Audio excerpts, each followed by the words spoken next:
আজকে তোমাদেরকে দেখাবো এবং শেখাবো যে ফেসবুক মেসেঞ্জারে গোপনীয় চ্যাট। আপনারা এখানে দেখতে পাচ্ছেন যে আমি ফেসবুক মেসেঞ্জার ব্যবহার করছি। আপনারা দেখতে পাচ্ছেন আমি ফেসবুক মেসেঞ্জার ব্যবহার করছি। আপনারা যার সাথে গোপনীয় চ্যাট করতে চাচ্ছেন তার আইডিটি এখান থেকে সিলেক্ট করবেন। সিলেক্ট করার পর আমরা যদি এখানে একটি SMS পাঠাই, আপনারা দেখতে পাচ্ছেন SMS পাঠানোর সঙ্গে সঙ্গে আপনি দেখতে পাচ্ছেন যে এই পাশটাতে দেখতে পাচ্ছেন একটা টাইম কাউন্ট হচ্ছে এবং নির্দিষ্ট টাইম পরে দেখতে পাচ্ছেন 00 এবং এইখানকার যে SMSটি এটি কিন্তু অটোমেটিক ডিলিট হয়ে যাচ্ছে।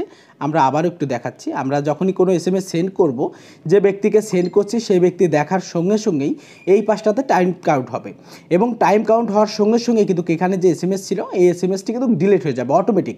মানে আপনার ডিলিট করতে হবে না, ফেসবুক নিজে এটাকে ডিলিট করে দেবে। এখান থেকে যদি আমরা কোনো একটি ছবি পাঠাই, আপনাদেরকে দেখতে পাচ্ছেন একটা ছবি পাঠাই, দেখতে পাচ্ছেন একটা ছবি পাঠিয়েছি এবং এই ব্যক্তিকে যাকে পাঠিয়েছি সে দেখছে এবং দেখার সঙ্গে সঙ্গে কিন্তু এখানে টাইম কাউন্ট হচ্ছে এবং নির্দিষ্ট টাইম পরে কিন্তু এই যে ছবিটি ছিল এই ছবিটি কিন্তু অটোমেটিক ডিলিট হয়ে যাবে।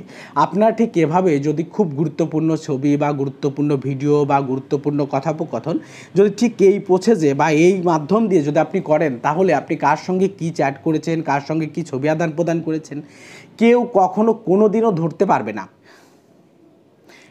এখন আমরা আপনাদেরকে দেখাবো এবং শেখাবো যে আমরা এটা কিভাবে করেছি এবং আপনারা কিভাবে করবেন। এটি করার জন্য প্রথমে যে কাজটি করতে হবে, প্রথমে চলে যেতে হবে আপনার ফেসবুক মেসেঞ্জারে। আমরা প্রথম থেকে আপনাদেরকে দেখাবো এবং শেখাবো। আমরা এটাকে ডিলিট করে দিব।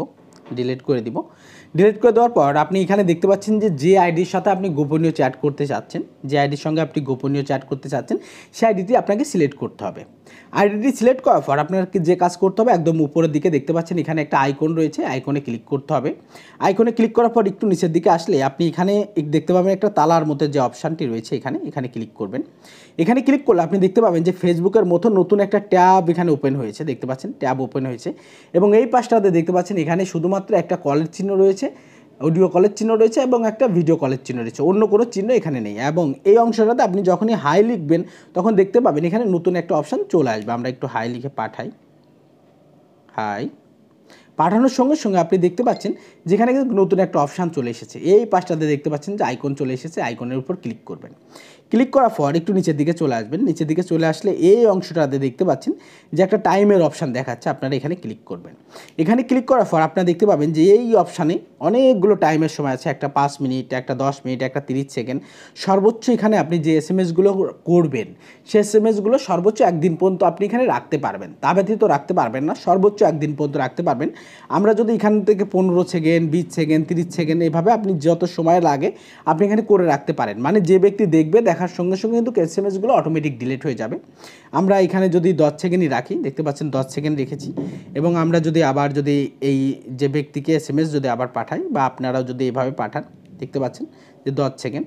তারপর এখানে যদি আমরা হাই পাঠাই, দেখতে পাচ্ছেন যে আমরা হাই পাঠিয়েছি। হাই পাঠানোর সঙ্গে সঙ্গে আপনি দেখতে পাচ্ছেন যে দেখার সঙ্গে সঙ্গে কিন্তু এখানে সময়টা কাউন্ট হচ্ছে, কারণ আমি যাকে SMS পাঠাচ্ছি সে ফোনটি কিন্তু আমার পাশেই রয়েছে, আপনি দেখতে পাচ্ছেন। তারপর এখান থেকে যদি আমরা বড় SMS পাঠাই, দেখতে পাচ্ছেন বড় SMS পাঠাই, দেখতে পাচ্ছেন এখানে কিন্তু সময় কাউন্ট হচ্ছে। আবার যদি আমরা এখান থেকে সেই ছবিটাও যদি আবার পাঠাই, এখানে দেখতে পাচ্ছেন যে ছবিটা যদি আমরা পাঠাই, ঠিক এখানে দেখতে পাচ্ছেন যে দেখার সঙ্গে সঙ্গে কিন্তু টাইম কাউন্ট হচ্ছে। মানে এক কথা আপনি যদি এভাবে ইচ্ছে করলে যদি ছবি, ভিডিও, অডিও মানে আপনি যা কিছু পাঠান না কেন কেউ কখনোই আপনাকে দেখতে পারবে না। এবং তারপর এখানে আসার পর আপনি দেখতে পাবেন যে এই অংশটাতে একটা তালার মতো দেখতে পাচ্ছেন, এখানে যে আইডি দিয়ে আমি পাঠাচ্ছি এবং এখানেও কিন্তু একই আইডি শো করছে এবং এই অংশটাতে তালার মতো দেখাচ্ছে। আমরা এখানে ক্লিক করলে দেখতে পাচ্ছেন যে এই নতুন একটি ট্যাব ওপেন হচ্ছে। এখন আমরা যদি এইখান থেকে এটাকে যদি চাপ দিয়ে ধরি, তারপর ঠিক এরকমটি আসবে। আসার পর আমরা যদি এখান থেকে ডিলিট করে দেই, দেখতে পাচ্ছেন ডিলিট করে দেই, তাহলে আর কোনো প্রমাণই থাকবে না যে আপনি কার সঙ্গে চ্যাট করেছেন, কি তো ছবি আদান প্রদান করেছেন বা কাউকে SMS দিয়েছিলেন কি না, কোনো ধরনের কোনো ডকুমেন্টস থাকবে না। আপনারা যদি এভাবে কারোর সাথে ফেসবুক মেসেঞ্জারে চ্যাট করেন সেক্ষেত্রে ধরার কোনো সুযোগ নাই।